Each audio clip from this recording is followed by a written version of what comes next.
자, 여러분 안녕하세요. 자, 청소년 상담사 국가공인이죠, 그죠? 자격증 2급. 자, 오리엔테이션 강의를 시작해 드리도록 하겠습니다. 청소년 상담사란 어떻게 따고 무엇이며, 그 다음에 어떻게 시험 준비를 해야 되고, 어떤 기관에서 일할 수 있는지에 대해서 전반적으로 말씀드리도록 하겠습니다. 자, 청소년 상담사에서 처음에 자격증에 대해서 기본적으로 소개를 해드리고요.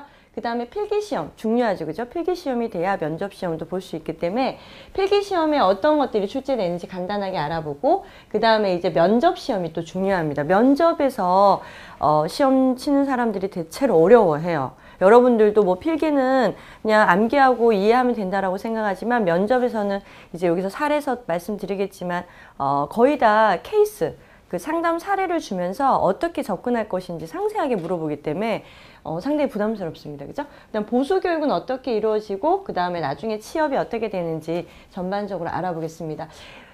왜냐하면 이제 청소년 상담사가 국가공인 자격증이지만, 이게 내가 이제 따서 어떻게 활용할 건지, 그죠? 그런 부분이 정확하게 동기부여가 돼야 공부도 열심히 될 거 아니에요. 그죠? 그래서 이 강의 잘 들어보시기 바랍니다.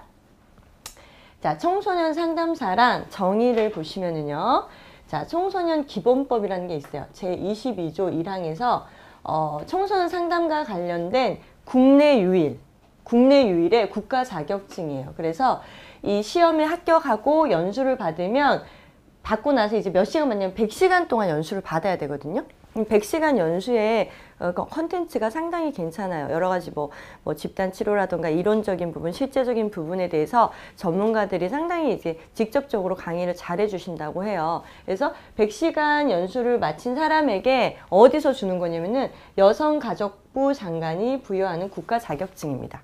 그러니까 주변에서도 뭐 여러분들 강의 준비하시는 분들은 대충 알고 계시겠지만, 저 같은 경우 주변에서 많이 진로에 대해서 이제 많이 물어보고, 그 다음에 뭐 고등학생이라든가 대학교 이제 학부생들 같은 경우도 그러면은 어떻게 뭐 자격증을 뭘 따야 될까요? 어떤 게 국가 자격증이 있나 이렇게 많이 물어봐요. 근데 심리학 자격증, 지금 뭐 4차 산업혁명 이러면서 이제 심리치료사들이 살아남는 직업으로 이제 두각이 되면서 국가 자격증에 대한 관심이 많아졌는데 많지 않아요. 심리학과에서 국가 자격증이 이제 제가 갖고 있는 정신보건 임상심리사 1급. 그러니까 임상심리 전문가 같은 경우도 학회에서 주는 자격증이 국가에서 주는 게 아니라, 그리고 이제 정신보건 같은 경우는 보건복지부에서 줍니다. 그 다음에 심리학과에서는 그거, 그 다음에 청소년 상담사, 그 다음에 여러분 이제 정훈사 여기 강의에서 하고 있는 임상심리사, 산업인력공단이죠, 그죠? 임상심리사 2급, 1급, 요렇게가 국가 자격증이에요. 그래서 생각보다 심리학 관련된 자격증이 없는데, 특히나 청소년 상담사 자격증 같은 경우는 자격증 이름 자체가 청소년 상담사 이렇게 하니까 이제 청소년에게 좀 특성화돼서 공부하고 싶거나 이제 상담 장면에서 일하고 싶은 사람들이 좀 따면 좋죠. 예를 들어 뭐 청소년 기관에 있다던가, 저 같은 경우도 지금 청소년에 관심이 있어서 공부를 열심히 하고 있는데, 이런 어떤 내가 청소년을 좀 포커싱 한다 그러면 이 자격증은 좀 필수적으로 필요하고 영향력이 있고 좀 알아주는 자격증이에요. 그래서 여러분들 2급이 좀 생각보다 어렵습니다. 제가 합격률하고 이따 보여줄 건데, 어려워도 꼭 합격을 뭐 몇 년에 걸쳐 하더라도 합격할 수 있기를 바라봅니다. 자, 급별 이제 몇 급이 있는데요. 청소년 상담사 같은 경우는 3급, 2급, 1급이 있어요. 그래서 3급 같은 경우는 이제 학부 자격에서 나오는 거고요. 2급은 이제 3급보다는 올라가서 석사들, 그 다음 1급은 거기서 이제 경력이 더 있을 때 하는 겁니다. 역할 같은 경우는 뭐 갈수록 아시다시피 뭐 1급으로 갈수록 좀 뭐 행정 업무, 총괄 업무 쪽으로 간다던가 좀 전문가급이기 때문에 1급은 그런 어떤 주도한 전문가 쪽으로 가고, 2급 같은 경우가 실제 장면에서 많이 상담 치료하고 프로그램 돌리고 검사도 하고 해석하고 이런 일들을 해요. 3급 같은 경우도 있고 그렇습니다. 자, 2급 보시면은 자격이 중요하겠죠. 그럼 지금 뭐 준비하시는 분들, 여기서 강의 들으신 분들은 자격이 다 됐지만, 대부분 좀 새로 시작하고 싶으신 분들은 자격이 어떻게 되는지 많이 물어보는데요. 대학원에서 일단 뭐 청소년학이라는 학문도 있어요. 그 다음에 뭐 교육학, 심리학, 사회사업학, 정신의학 등등등등 해서 상담 관련 학과를 나왔을 때 딸 수 있고요. 그 다음에 이제 이 다른 법령에 따라서 이와 동등한 학력을 인정받은 기관에서, 예를 들면은 뭐 지금 학점은행제라든가 다른 데서도 이런 동등한 학력을 인정해 주는 곳이 있잖아요. 그죠? 그렇게 해서 예를 들어 뭐 심리학 뭐 석사 자격증을 땄다던가 그렇게 된다 그러면은 가능하고, 또는 학사학위를 따고 상담 실무가 3년 이상일 때, 그러니까 대체로 주변에서 보면은 석사 마치고 준비하시는 분들이 많지만 사실은 석사니까 내가 그냥 하면 돼 라고 하지만 사실 2급이라 하면 학사 마치고 실무를 3년 한 사람이 할 수 있는 거예요. 그러니까 상당히 좀 수준이 있는 자격증이고 급소라고 보셔야 되거든요. 근데 이제 대학원 다니는 분들이 근데 대학원 나오면 딸 수 있대 이렇게 생각할 수 있지만 일주항에서, 근데 사실 이 의미는 실무가 있었을 때 의미이기 때문에, 그러다 보니까 면접 시험에서 실무 관련이 더 많이 나오는 겁니다. 그 다음에 이제 3급을 따고 나서 2년 이상의 경력이 있을 때, 그죠? 자, 그래서 이거 자격 보시면 되고요. 그 다음에 2급 같은 경우에 이제 배출 현황이 1급, 2급, 3급 쫙 있어요. 이제 저희 교재에도 나와 있는데 요거는 쭉 한번 훑어보시면 됩니다. 점점 추세가 늘어나고 있는 거고요. 그 다음에 이제 시험으로 들어가 보면은 필기 시험을 먼저 봅니다. 그래서 자, 합격률이 여기 나오는데 이제 보시면은 26.78%. 지금은 조금 달라졌을 수 있겠지만 이게 2017년도 통계로 본 건데요. 보시면은 몇 프로밖에 안 돼요? 30%가 안 됩니다. 이게 상당히 합격률이 저조해요. 그래서 요거 쉽게 볼 수 없고, 그리고 상당히 공부를 열심히 해야 되기 때문에 뭐 동영상 강의라든가 이런 것도 대부분 많이 활용을 합니다. 예를 들어서 뭐 석사 나와서 딸 수 있다라고 해서 대체로 이제 저희 주변에도 석사 하고 나서 바로 시험 보러 간다거나, 아니면 석사 과목이 다 있잖아요. 여기 이제 시험 과목이. 그러니까 이제 석사 때 배웠던 걸로 한다라고 하시는 분들이 갔다가 다 불합격되는 경우가 많았어요. 그러다 보니까 지금 주변에서 흐름은 내가 알고 있는 것도 있는데 기출문제도 풀어보고 그 다음 동영상 강의라든가 이런 걸 더 많이 집중적으로 해야 되는구나 라고 다들 이제 인식을 하고 있어서 스터디 그룹도 많이 조성되어 있고 그렇습니다. 왜냐하면 이렇게 합격률이 낮기 때문에 그런 거예요. 그 다음에 이제 2급 같은 경우에 어떻게 취득을 하냐, 원서 접수해서 시험을 필기랑 면접을 치고 나서 서류 심사를 해서 그 다음에 이제 연수를 시켜주면서 이제 자격증을 주게 되는 거고요. 그 다음에 원서 접수 같은 경우는 인터넷 접수만 가능하고요. 합격자는 보통의 국가 자격증이 다 뭐예요? 60점 이상인데 40점 이하로 떨어지면 안 되죠. 그죠? 꽈락이 있을 수 있으니까 어쨌거나 60점을 모든 과목에서 획득했을 때 딸 수 있는 거고요.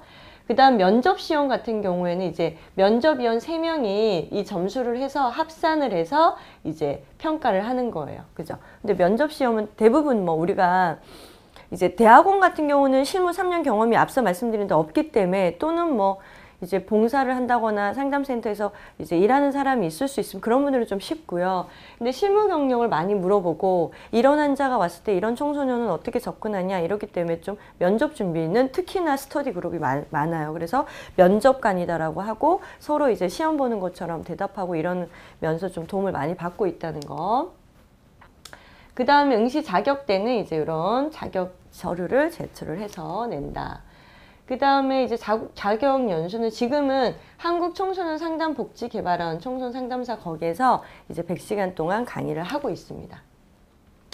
그 다음에 시험 일정이 제일 중요하죠. 이제 얼마나 남았냐 보시면은 원서 접수는 이제 8월 중순부터 9월 초까지 해요. 그래서 시험이 지금 18년도는 10월 6일 날 있어요. 10월 달에.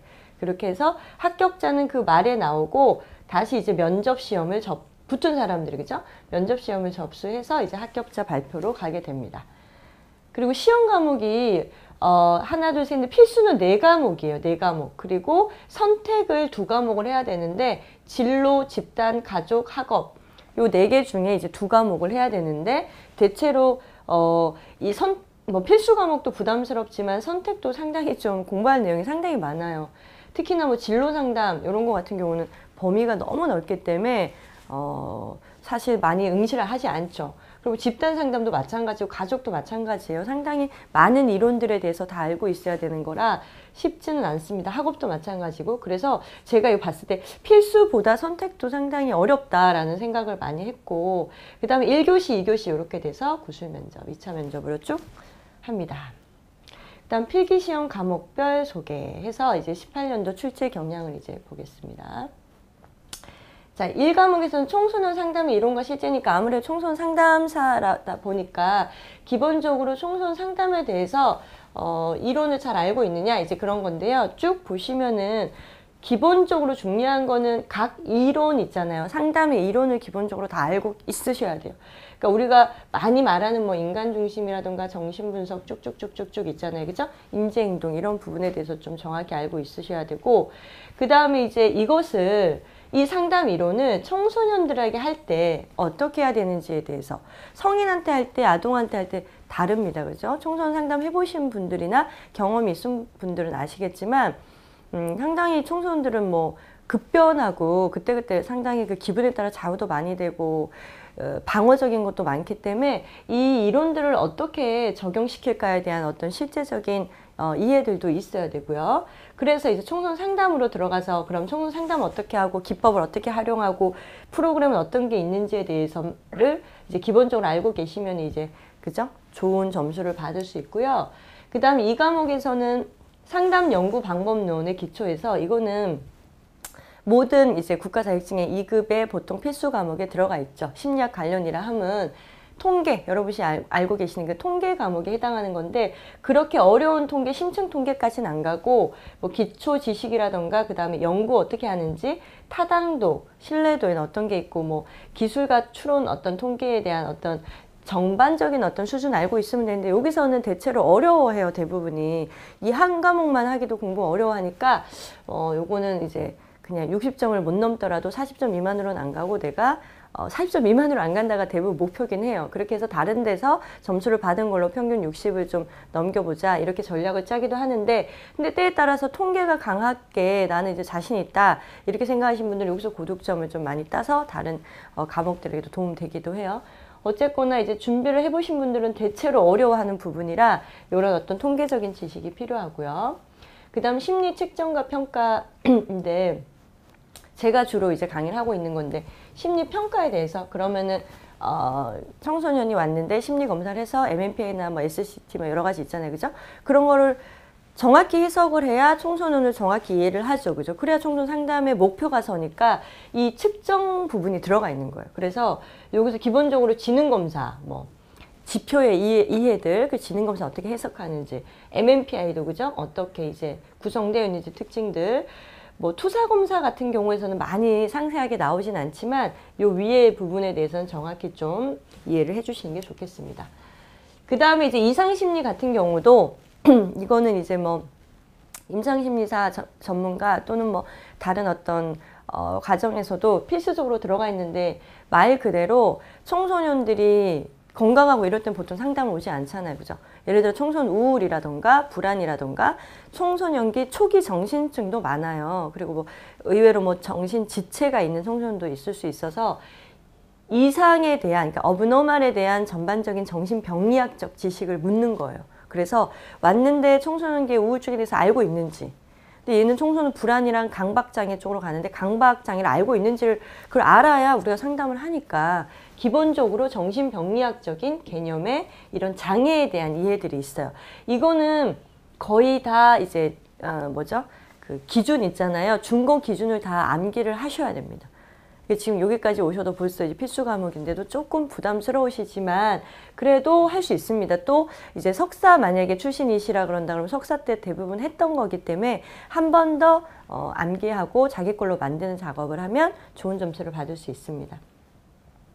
네, 여기 쭉 넘어가고 그 다음에 이제 5과목에서 여기서 선택 과목 들어가는 거 진로 같은 경우는 말 그대로 진로 상담을 할 때 어떻게 상담하는 거예요? 아까 이제 청소년 상담 같은 경우도 각각의 상담에 이론이 있어야 그 이론에 맞춰서 상담을 해요. 그죠? 인본주의적인 상담인 건지 정신분석학적인 상담인 건지 인지행동 치료적인 건지. 그럼 진로 상담도 어떤 발달 이론이라던가 상담 진로 이론이 있어요. 그래서 그 이론에 대해서 기본적으로 이해를 해야 그 이론에 맞게 진로 상담을 해가는 거거든요. 그래서 이런 어떤 활용이 있고, 그 다음 집단 상담 같은 경우도 가족 상담도 마찬가지지만 개인 상담, 집단 상담, 가족 상담 모든 거에서 이론이 다 있잖아요. 우리가 이제 학자들이 세우는 상담의 기본적 이론을 집단에는 어떻게 적용할 것인가에 대해서 알고 있으셔야 돼요. 그죠? 그러면은 개인에는 어떻게 적용했는가 아까 알아봤고 청소년한테는 어떻게 하는가 알아봤고 그러면 집단에 적용할 때 특징이 좀 다르겠죠.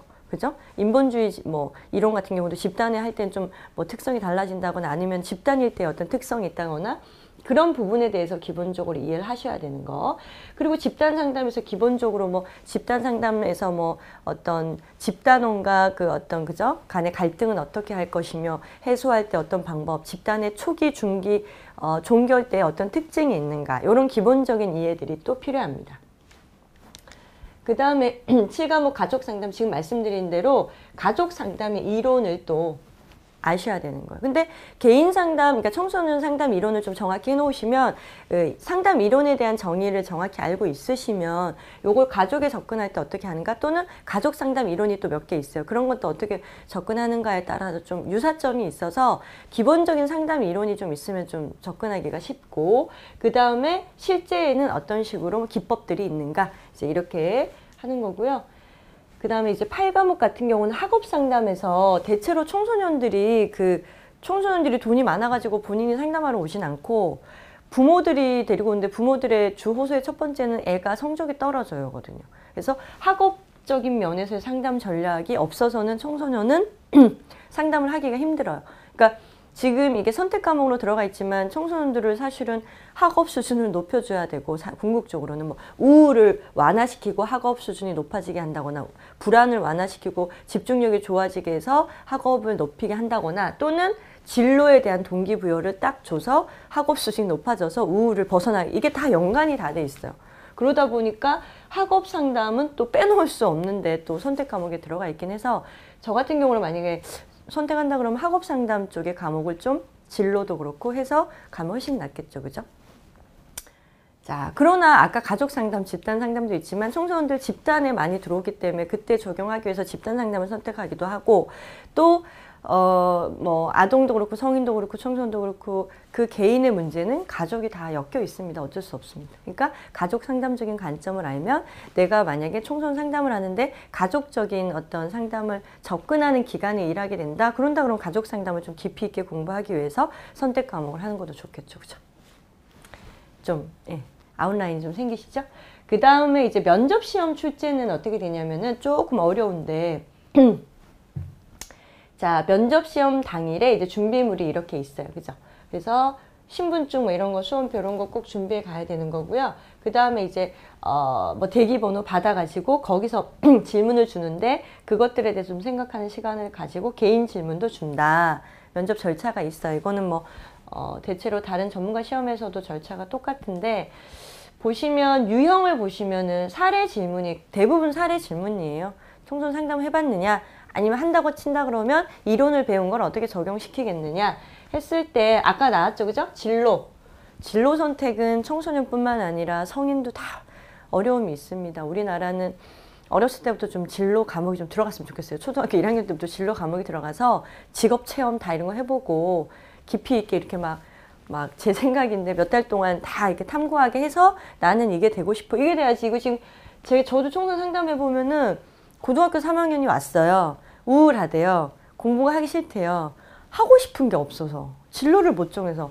한 100명이면 100명이 다 그러는 것 같아요. 그러니까 제가 그런 거를 이렇게 현장에서 보면 상당히 안타까운 마음이 되게 많이 들어요. 정말 할 말이 없지 않아요? 정말 하고 싶은 게 없으니까 공부가 안 되는 거예요. 그죠? 맞는 말이잖아요. 그죠? 그래서 안타까울 때가 있는데 이제 그러다 보니까 출제 경향 첫 번째 유형이 진로 선택에 어려움을 겪는 청소년인데 보시면 고등학교 1학년이네요. 1학년이면 아직도 그죠? 괜찮죠. 고3보다는 1학년인데 학교 성적도 좋고 품행도 성실한 편인데 마음속에는 미술에 관심이 많은데 미술을 전문적으로 가르치는 학교 희망하고 있어요. 그러나 어떻게 됩니까? 저는 미술, 예체능 다 좀 좋아합니다. 저도 자녀가 만약에 미술한다 그러면 해주고 싶은데 하겠다는 걸 해주고 싶은데 여기서는 담임 선생님이 A 여고생의 미술에 대한 꿈보다 법대, 경영대 법대, 경영대 다 사라질 과인데 어쨌거나 이제 문제는 그래요. 법대나 경영대에 진학하기를 바래서 미술대 쪽에 진학을 반대했다는 거예요. 이런 고민 때문에 성적이 그럼 떨어지죠? 고민을 하고 있고 에너지가 나가면 집중이 안 되잖아요. 자연스럽게. 그죠? 그래서 성적이 떨어지고 학교 결석도 하고 학교 가기 싫어 이제. 내가 하고 싶은 거 못하게 하니까. 자퇴도 하는 등 평소 보이지 않는 모습을 보이고 있어 이 여고생의 부모가 상담을 의뢰했다. 어떻게 됩니까? 부모님 깜짝 놀랄 노짜죠. 지금 성적도 좋고 잘 지냈던 애가 갑자기 결석하고 학교 안 가고 성적은 여러분도 또 경험 있으시니까 아시겠지만 조금만 힘들면 성적 바로 떨어져요. 참 정직하죠. 그죠? 그러니까 엄마가 너무 놀래서 온 거예요. 그랬을 때 이거를 데이터를 주고 이 MMPI를 줍니다. 대체로 참고하실 부분이 이제 뭐 제가 강의 때도 말씀드리겠지만 MMPI 같은 경우에 청소년용 MMPI는 그 타당도 척도에서 증상 타당도라 그래가지고 좀 더 과도하게 보고하는 거 있잖아요. 그죠? FBS 척도가 대부분 떠요. 그러니까 나 힘들어 죽겠어요 하는 거예요. Help me, 도와달라. 그러다 보니까 임상 척도들은 대부분 다 상승을 해요. 그래서 만약에 MMPI를 모르는 사람들이 보면 큰일 났다, 정신병이다, 막 강박증이다, 정신분 이러는데 그게 아니고 증상을 호소하다 보니까 모든 척도들이 뜨긴 합니다. 그러나 여기서는 조금 더 클리어하게 주겠죠. 그죠? 뭐 우울 척도가 떴다던가 불안이 떴다던가 이런 식으로. 그죠? 뭐 예를 들면은 진로 선택은 그렇지만 만약에 뭐 왕따를 당했다거나 그런 사례라 그런다 그러면 MMPI가 좀 뭐 편집증, 예민해져 있는 척도를 띄운다던가 우울이라던가 이런 좀 클리어한 걸 줘요. 그러니까 검사 자료는 모호하진 않을 겁니다. 근데 대체로 실제랑은 좀 다르다라는 얘기를 드리고, 그 다음에 이제 홀랜드 흥미 검사에서도 아마 미술 쪽에 흥미가 있고 이런 결과가 나온 걸 주겠죠. 그랬을 때 질문 내용이 위 사례뿐만 아니라 일반적으로 그러면 부모가 자녀 상담을 의뢰했을 때 그럼 상담 진행 어떻게 할 거냐, 다 너가. 그게 되게 필요하잖아요. 면접 때. 좀 면접관들 이런 거 물어야 되지. 뭘 묻겠습니까? 그죠? 계획을 한번 짜봐라. 그러면 또 위의 사례에서 의문이 드는 부분을 얘기하고 그 이유를 말해봐라. 그죠? 저는 의문이 드는 부분이 바로 있어요. 이런 거 지금 이제 다 교재는 있으니까 지금 제가 여기서 구체적으로 못하니까. 그 다음에 이제 A 여고생을 위해서 핵심적으로 다뤄야 될 주제, 이게 제일 중요하겠죠. 다른 건 다 대답을 못해도 이 친구가 어떤 부분 때문에 힘들고 진로 때문에 그럼 거기서 뭘 다뤄야 되고 어떻게 잡아가야 되는, 이거는 이제 기본적으로 알고 있으셔야 되는데 필기시험 준비를 하면서 있었던 여러 가지 이론적인 걸 적용해서 말씀을 좀 하시면 돼요.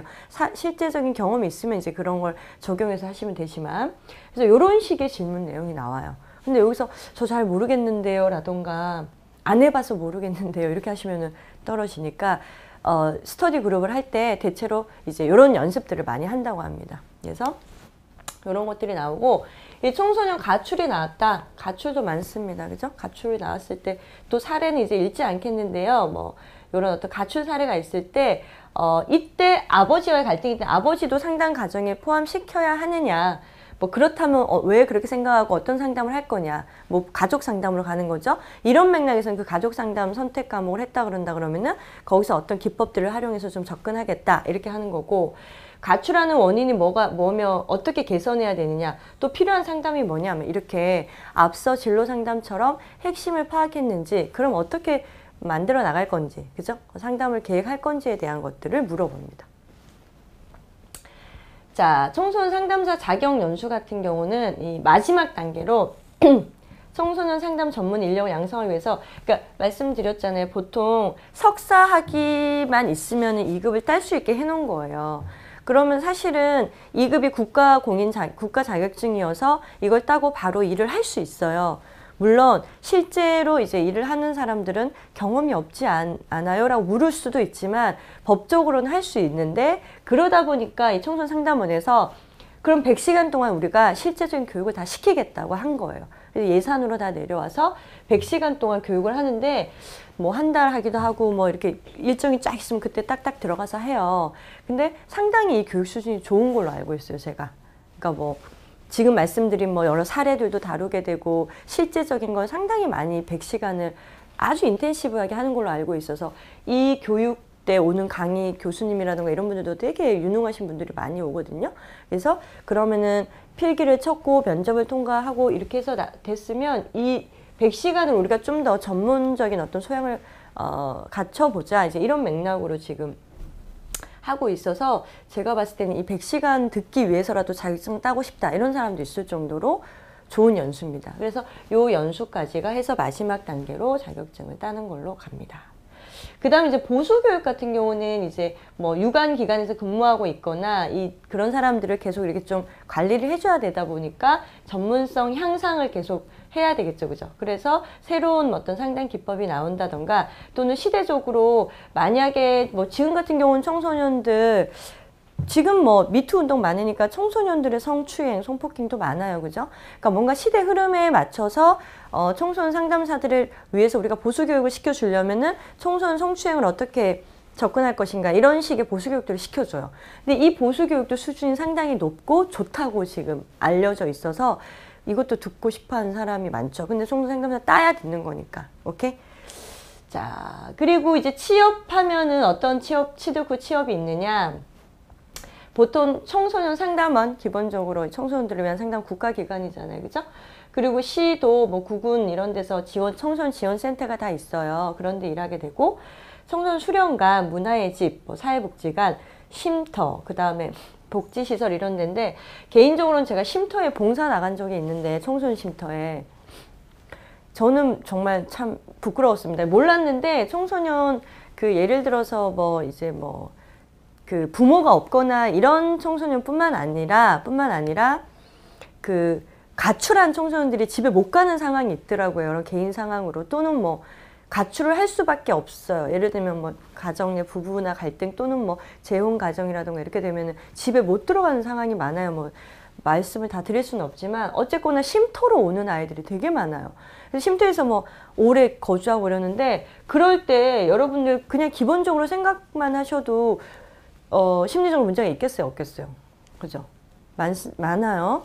제가 쉼터 갔을 때 그때 십몇 년 전에 갔을 때의 문제는 뭐였냐면 그 당시에도 문제가 동성애가 많았어요. 그러니까 청소년 애들끼리 예를 들어서 뭐 여자 청소년이 있는데 만약 아빠한테 성추행을 당해서 집에 못 간다. 그러면 남자에 대한 이미지가 좋아요? 안 좋죠? 그렇게 해서 심리치료적으로 좀 쉼터에서 쉬고 치유를 받다 보면은 여자친구들이 위로를 많이 하는 게 더 잘 다가오잖아요. 그럼 여자친구랑 사귀는 거예요. 그래서 제가 너무나 그때는 충격받았어요. 지금이야 뭐 동성애도 뭐 DSM에서 빠지고 뭔가 제가 일할 때도 성인들도 동성애가 많아요. 양성애도 많고 그런 거에 대해 조금은 깨었는데 10여 년 전에는 사실은 그런 게 좀 초창기였기 때문에 그때 청소년 상담하시는 그 선생님한테 물어봤을 때는 상당히 많다고. 그리고 되게 폐쇄적이고 되게 이제 뭐 지적 부분에 문제가 있는 애들도 많고 성격적인 부분으로 가는 것도 많고 성적인 거 상당히 문제가 쉼터는 복합적으로 많이 있었어요. 그래서 제가 정말로 나중에 여력이 되거나 나중에 그러면 꼭 청소년 쉼터에 또 봉사활동을 가고 싶다, 뭐 재능 기부도 좀 하고 싶다는 생각을 했었었는데 충격을 좀 받았던 적이 있어요. 어쨌거나 우리가 청소년들이 있을 수 있는 곳에는 이 지원, 그 국가 자격증이라 가면 다 일자리가 있는데 이거는 제가 봤을 때 청소년들 상담도 해보면 예를 들어 오늘 죽겠다고 자해하고 왔는데 청소년 상담을 두세 달 잘하면 케이스 바이 케이스이긴 하지만 제가 본 케이스는 한 4개월째 돼서 애가 상당히 다른 애가 된 거예요.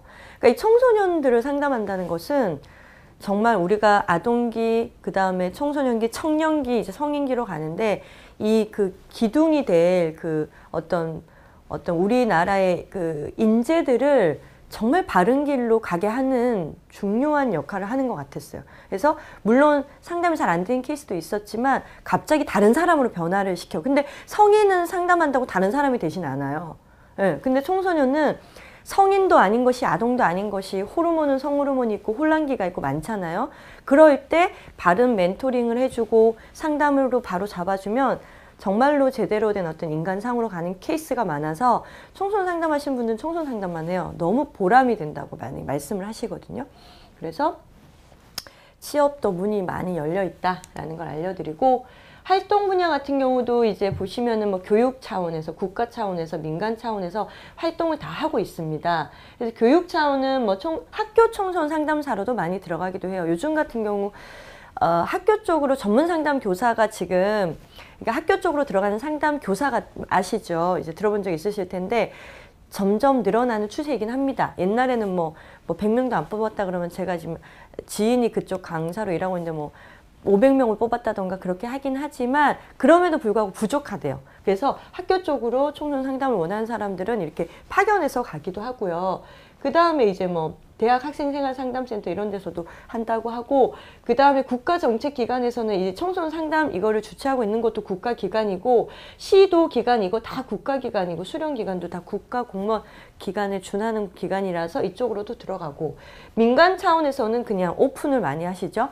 청소년 상담소를 이제 연다던가 기타 뭐 복지시설을 연다던가 해서 오픈을 할 수도 있어서, 국가 자격증이고 2급이고 2급 따고 나서 경력 있으면 1급도 따고 하면 거의 전문가, 청소년 상담에선 전문가라고 보실 수 있기 때문에 꼭 필요하고 활동도 아주 다양하게 이루어진다라고 볼 수 있어요. 그래서 직종 비율은 이제 책에 나와 있는 거 지금 한번 실어봤는데, 뭐 보시면은 뭐 복지센터라던가 지원, 꿈드림센터 이런 것도 있어요. 거기서 많이 지금 좀 일하고 있고, 그 외에도 지금 말씀드린 뭐 위클래스라던가 이런 데서도 많이 하고 있습니다. 그 다음에 병원이나 이런 데서 일하시는 분들도 군 상담 쪽도 이 자격증을 가지고도 활용을 많이 한다고 하고, 그래서 합계에서는 상당히 많은 사람들이 자격증을 따서 거의 다 지금 100%라고 나와 있는데 거의 다 일을 다 하고 있고 잘 취업되어 있다. 이걸 보여주는 데이터라고 할 수 있습니다.